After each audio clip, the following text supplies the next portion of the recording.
Father, I ask once again that the words of my mouth and the meditations of all of our hearts would be pleasing in your sight, O Lord, our rock and our Redeemer. Amen. If you've ever had the opportunity to plan a wedding, you know that it can be a really exciting thing to do. You also know that it can be filled with nightmares. The exciting part of planning a wedding is all of the fun stuff that you get to do. You get to think about the ceremony, you get to think about dresses and tuxedos or suits or whatever you're going to do. You get to think about the reception, the food, and all of that. The nightmares are typically connected to the guests. You all know what I'm talking about, don't you? Right. Who are we going to invite? And the complicating thing, who are we not going to be able to invite? When we get to the reception, how are we going to seat people in a way that makes them feel important? How are we going to keep people apart who are feuding with each other? And you have all of these complicated seating things, and it can be a nightmare. What I've discovered is that this kind of tension of weddings isn't a new thing for us. It seems to be something that people for a long time have been dealing with.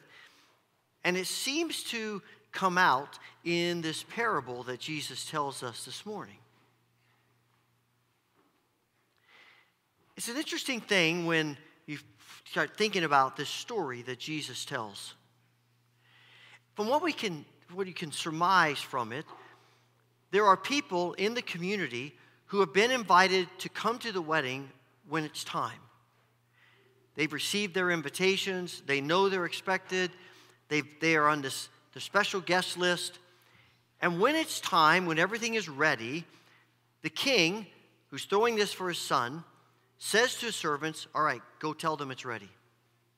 It's not a standing at the front door yelling out, hey, all of you got invitations, you can come if you want to now. It's sending people to do a personal invite to them. They're that important. You're important enough for me to send servants to you and to say, hey, time to come.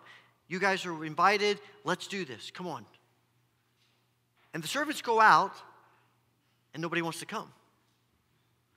So the king's thinking, they must not understand. So he sends out more servants. Nobody wants to come. And now he's starting to wonder, getting a complex about this. What's going on here? So he sends out more servants. And this time, some of the people turn their backs on the servants, just walk away. And for others, it gets violent. They actually kill some of the servants because they don't want to come to the banquet. And I'm asking myself the question, why get so violent? Just say, I don't want to go. Why the violence? I don't know. But I surmise maybe it has something to do with feelings of guilt and defensiveness because they know they're wrong for not going to the king's banquet, but they don't want to go. And you know how it is when somebody confronts you about being wrong and you know you're wrong, but you don't want them to know that you know that you're wrong? And what do? We dig in our heels even more. We get defensive. We go on the offensive to try to somehow convince people that we're not wrong when we know we are. Maybe, as someone suggested to me, they're so used to their lives that they don't want them to be interrupted by having to go to a banquet. I don't want to. I mean, it says some of the people, they went out to their fields. Why would they do that? Because I want to go out to my field, and that's what I do. And I don't want my routine and my life interrupted by having to stop everything and go to this banquet. But whatever the reasoning behind it, at the bottom of their reasoning is, we have no interest in the king. We don't want to go to the king's banquet because we don't like the king. We don't like what the king represents. We don't want to be a part of what the king is doing. We don't like the king's son. And they make it very, very clear we don't want to have anything to do with the king. So they don't go. They might think that by refusing to go to the banquet, that would mean the king would have to cancel the banquet. But he doesn't. Because in the reality of kings and kingdoms, kings are not beholden to their subjects. It doesn't cancel the banquet. What the king does, fine. I'm going to open up the invitation. So now he tells the servants, just go out and get anybody who'll come. Just go find anybody off the streets and invite them to the wedding. And they must look at him and say, anybody? Anybody. Everybody? Everybody. Just go find, whoever you can find, invite them. And so they go out, and as Jesus says, they invite the good and the bad, which I find intriguing that Jesus tells us that. Surely you think they'd have some discernment, but they don't. They go invite everybody, the good and the bad. And I suspect what they mean by the good and the bad are the way we as human beings perceive these people to be good or bad. It doesn't mean that these are evil people that then want to come to the king. No, actually, probably the people that don't want to come at all are the ones who are evil. These are just people that everybody looks at them and says, well, they're bad. The king doesn't have anything to do with them. And they come. I can't imagine that, I'm thinking to myself, they would think to themselves, who would have ever dreamed we'd be invited to something like this? Who could have ever imagined that we could be a part of the banquet of the king? These are the people who all their lives have been told the king doesn't care about you. You're insignificant. You're unimportant. You're worthless. The king wouldn't want you if he was paid to take you. These are the people who, at these banquets, they're the ones standing with their faces pressed up against the glass, just mesmerized by what's going inside, but never dreaming they could be one of the people inside. And now they're part of the people inside. And the king says, welcome. Everything is going well. As the king's walking around, greeting the people, welcoming them, a problem arises. There's a guy here not wearing wedding clothes. Here's the thing. The surprising part of this is not that there's a guy not wearing wedding clothes. The surprising thing is that there's only one guy not wearing wedding clothes. Where do they get the wedding clothes? These are people who are coming off the streets. These are not the aristocrats of society. These are not the people that can say, oh, we're invited to a wedding. Let me go to the closet and get my wedding clothes. These are people that they're not used to going to banquets of the king. They don't have the kinds of clothes to go to a banquet of the king. So how do they all dress like the king wants? I think, seems to be the case, that as they arrive at the banquet, the king hands them clothes. You're coming in, here are your clothes. Here are your clothes. Here are your clothes. It's maybe not unlike, I don't know if this is still the case. I'm sure there are probably still some of these around, where you go to a super high-class, fancy restaurant. Talk about 5-star restaurants, it's like a 10-star restaurant. But the only way you can get in, the only way you can eat there, is if you're wearing a coat and tie for men. And you walk up, and you're not wearing a coat and tie, and they say to you, if you want to eat, you got to wear a coat and tie. I don't have one. That's okay. We've got some for you. And it's that important. You put on the coat and tie, and you come in and eat.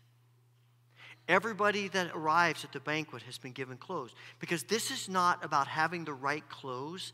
This is about receiving and accepting what the king gives you. This is not about the king having unrealistic expectations. This is about a guest who is unwilling to wear the clothes that are expected and given. You see, there are two ways to reject the king in this parable. The first way is overt. I'm not going to the banquet. I refuse to go. I'm going to kill the servants of the king that keep bugging me about it. It's a complete, total rejection of the king. But there's a subtle way of rejecting the king here too, and that is, I'll go to the banquet, but only on my terms. I'll go in, but only if I get to do what I want to do, not what the king is asking me and telling me to do. I get to set the parameters of my presence at the wedding feast, not the king. If you're invited to a wedding And the invitation is very clear. It's a formal gathering. And you hate formal gatherings. I can't stand getting dressed up. And you say to yourself, I'm not doing it. And you arrive in a ratty t-shirt, shorts, and flip-flops. What message are you sending to the bride and the groom and the families? I don't care about you. I don't care what you want me to do. This wedding's not about you. This wedding's about me. I get to decide what I do and don't do. I get to decide what I wear and I don't wear. I'm not doing what you're telling me to do. Nobody's going to tell me what to do. I am my own person. And if you're sitting there watching that, I suspect you would be thinking to yourself, that is one of the rudest, selfish people I've ever met. And you'd be right. And my question is, why do we think we can do that with God? The truth of the matter is, we don't get to set the parameters of the kingdom. God does. But there's something in us that wants to believe that we can have it both ways. That we can say, I'll be a part of the kingdom, but only on my terms. And God says it doesn't work that way. If you want to be a part of the kingdom, then you come and you pledge allegiance to me, the king. And to pledge allegiance to the king is to not live on your terms, but to live on his terms. But we struggle with that. I read a little news thing a few months ago. I didn't remember this happening, but a year or so ago, the entertainer Lady Gaga had a couple of dogs, and her dog walker was out walking them, and a man and a woman had hatched a plot to kidnap the dogs and hold them for ransom. And so they kidnapped the dogs, actually shot the guy who was walking them, and they took the dogs. Well, eventually they got caught and they were arrested. The interesting part of the and Lady Gaga had said she'd give a $50,000 reward to anybody that returned the dogs. The interesting twist of the story is that the woman who, with the guy, stole the dogs is suing Lady Gaga to get the reward for giving the dogs back. And you go, wait a minute, what? You stole the dogs and now you want the reward because the police found you and took the dogs away and you gave them back, and you want to steal them and get the reward? It doesn't work that way. And again, why do we think it might work that way in the kingdom? Because you see, here's the thing. Whatever way in which we are rejecting the king, there are consequences to that. There are serious consequences to how we respond to the king. When you read what happens here, the king sends another group of people, but they're not servants this time. It's an army. And this is an intense army that comes and takes out all these people who say to the king, I don't want to have anything to do with you. I don't want to have anything to do with your kingdom. And you say, why so intense? Because to thumb their noses at the king is to say, I don't want you to be king. My allegiance is not to you and your kingdom. My allegiance is to another king and another kingdom. And I am willing to commit treason to get what I want. And kings don't let that happen. And the guy who doesn't wear the right clothes isn't dragged out of there to eternal judgment because he just didn't wear the right clothes. It's because of what his refusing to wear the clothes is saying. I don't want the king to be king. I don't want the king to be the king the way he is king. I want to go my own way. And there are consequences to making those decisions. And we might look at this and think, wow, that seems like a really intense response. But the truth of the matter is, people who commit treason deal with consequences. And the truth of the matter is, I think one of the reasons Jesus describes the scene this way is to remind the original hearers and to remind us that there are consequences in the way in which we respond to the king And the consequences are serious. It matters. We think it doesn't matter. We've convinced ourselves God is too good and nice and kind to let consequences happen. But the scriptures tell us from beginning to end, there are consequences to rejecting the king. And rejecting the king isn't just, I don't want to have anything to do with God. Rejecting the king is also, I don't want God to be able to set the parameters of my life and how I live. There are consequences to that. I think our struggle is sort of probably comes back to the way in which we view God. C.S. Lewis says that too often our view of God's goodness is that he's not a father in heaven, he's a grandfather in heaven, who in his sort of senility is looking down and just saying how happy he is for all these young people having a good time. And that at the end of the day, all that really matters is that a good time was had by all. I don't have any expectations of these people. I just want them to do whatever they want to do and be happy. But the kingdom of God is not designed that way. And it's not because God is some kind of control freak ogre. It's because God knows that the only pathway to flourishing and the only pathway to life is in Him. And every other pathway of life leads not to flourishing and to abundant life, but to death. And until we understand that, we will continue to struggle to come to the banquet and to put on the clothes that He's given us. So what does it mean to put on the clothes? It probably means a lot of things. But in this parable, I think it's hinting at a couple of things at least. I think one is that those of us who receive the hospitality of God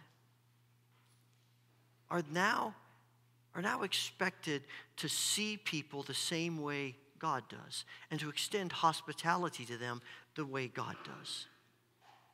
And that means everybody is loved by God. Everybody is invited by God. Everyone is receiving the grace of God, whether we like it or not.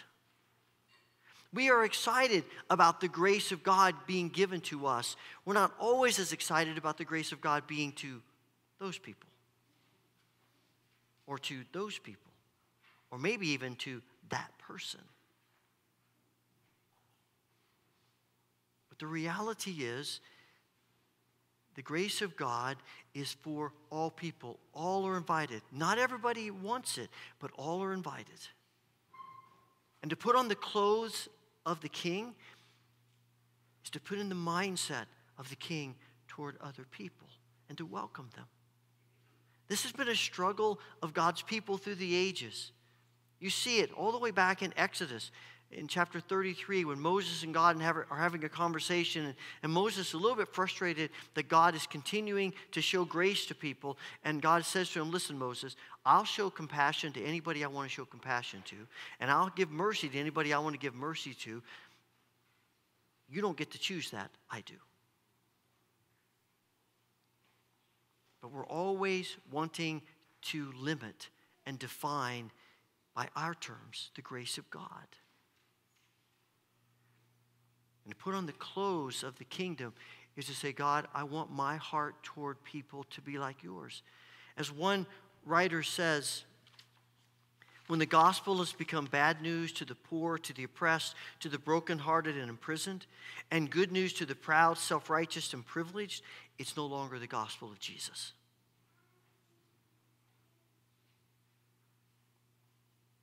It's putting on the clothes so that we see people the way God does. But I think it's also about not just how we see sort of people out there, but people in here too. It's our relationships. Jesus says the greatest commandments are to love God, which is have the mind and the heart of God toward him, live in openness to God and his kingdom. But also, it's about loving each other with our heart, soul, mind, and strength. Loving our neighbor as ourselves. It is about loving others the way God loves us too. It is interesting that Jesus chooses to describe the kingdom in this parable as a wedding feast. There's something about a wedding feast that is so deeply relational. Have you ever been to a wedding reception and it's just the bride and groom? It's not really a reception. I guess that's a honeymoon, isn't it? I mean, the reception is all the people. But you don't have to have a bunch of people to get married. You don't need a whole church full or a whole hall full of people to get married. All you need is somebody to officiate and somebody to witness. So why do we do this? Why do we invite all these people to come to our weddings? Why do we have these great feasts of receptions? Why do we do that? Because people matter to us. Because relationships are important. And in the kingdom of God, relationships are important, and our lives are interwoven together. And there is something about sharing a meal together that sort of is defining of our relationship together. Tonight, there are going to be hundreds of millions of people who are going to watch the last game of the National Football League season. We call it the Super Bowl. I have watched most of the Super Bowls. I missed the first couple of them because we weren't allowed to watch television on Sunday at that point in my life. But most of them I've seen. But here's the thing that intrigues me about that, is that it's not that the stadium is bigger and more people, and it's not that there's more people watching the game. What's intrigued me is what has grown are the number of parties that people have to come together to watch the game. There is something about watching it together that is so much more joyous, so much more fun. And of course, when you come together, what do? We eat. I was looking up some statistics about food during the Super Bowl that will be eaten. And keep in mind, understand this, more food is consumed during the Super Bowl than any other day of the year except Thanksgiving. There's a lot of food. Here are some of the statistics. 11.2 million pounds of potato chips are going to be eaten. 8.2 million pounds of tortilla chips. 3.8 million pounds of popcorn.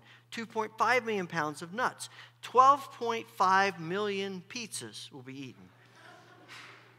And 1.25 billion, that's with a B, chicken wings will be eaten.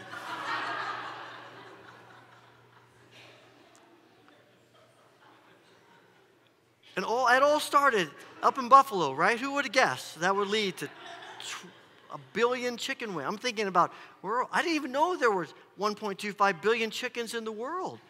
I guess it'd be half of that, I guess, if you got 2 wings, right? All these wingless birds.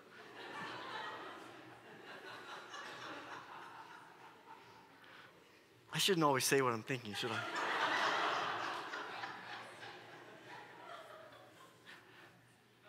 But the food draws us together, right? And it's part of the celebration. It's not a coincidence that Jesus says the kingdom's like a wedding banquet. There is this life interweaving together that we do in the church and the relational nature of the church. So that Paul says, as God's chosen people, holy and dearly loved, clothe yourselves with compassion, kindness, humility, gentleness, and patience. All relational things. Bear with each other and forgive one another if any of you has a grievance against someone. Forgive as the Lord forgave you. And over all these virtues, put on love, which binds them all together in perfect unity. What do the clothes of the kingdom look like? Relationship. Reflecting the hospitality that God has shown us by the hospitality we show one another. And our lives get interwoven together so that Paul can say about God's people that we rejoice when others rejoice, we weep when others weep. because we care about each other. And it matters. And it's so much different, so much better together. But we come together and we put on the clothes not because we're forced, but because we want to. If everybody at the banquet was wearing the clothes, you could make the argument that the king forced it on everyone. But because there's at least one guy that isn't wearing the clothes, you know nobody is forced to put those on. And God doesn't force us to surrender to him as the king and to pledge allegiance to him as the king. God doesn't force us to put on the clothes of the kingdom. He will teach us and woo us and do everything possible to convince us that we should. But it's our choice. And that's why embracing the gospel is always something that we choose to do. When you get to the end of this passage of verse 14, there's this summary statement that Jesus says, therefore many are called, few are chosen. There's a lot of discussion about what that means. I don't think that means that God is looking around and saying, I'll choose you, I'll choose you, I'll choose you. I think you could almost say that what he's saying, because I think it's actually summarizing not just this parable, but the two before that are making similar points. I think what he's saying in essence is the invitation's out,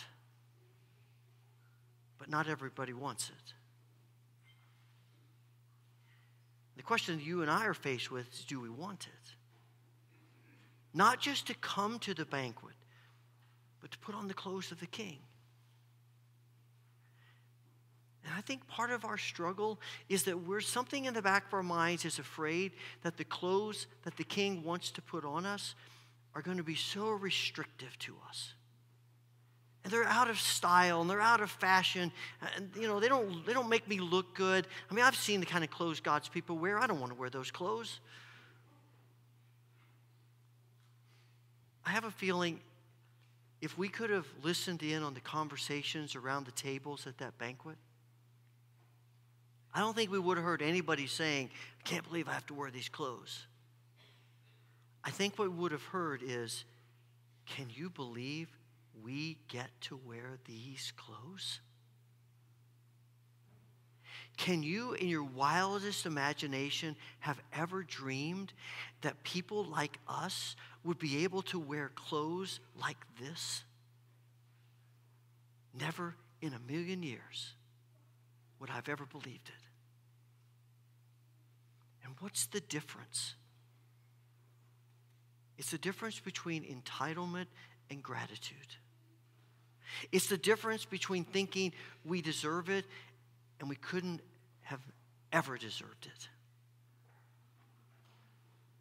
But the king is good. And the king is gracious. And he's merciful in ways we could never have imagined. It's not a coincidence that Jesus chooses to describe the kingdom with the metaphor of a wedding feast. This great celebration. He doesn't say, when you get to the end of it, there's going to be a prison camp. He says, when you get to the end of it, it's going to be a wedding feast. And he makes that point, the very first miracle Jesus performs at a wedding feast. John's description of the kingdom when Jesus reappears and ushers in the kingdom in all of his glory and puts everything to right, what's going to happen? We're going to gather around the wedding feast of the Lamb. This grand and glorious celebration that will be more than any of us could have ever imagined. And if there's any weeping in heaven, it will not be sadness. It will be tears of gratitude. That God could be so gracious and so merciful to offer us, people like us, something like this.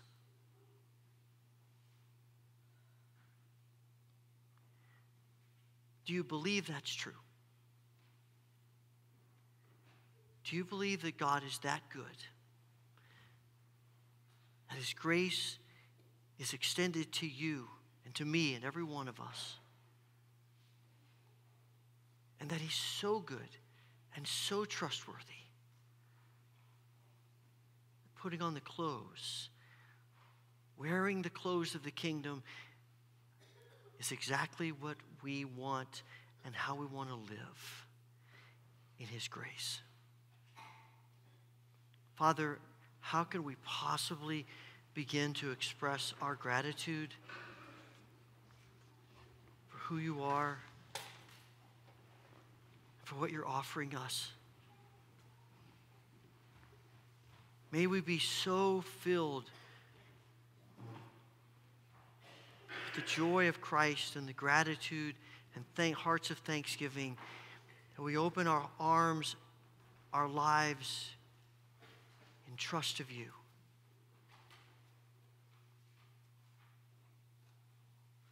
May it be so for every one of us.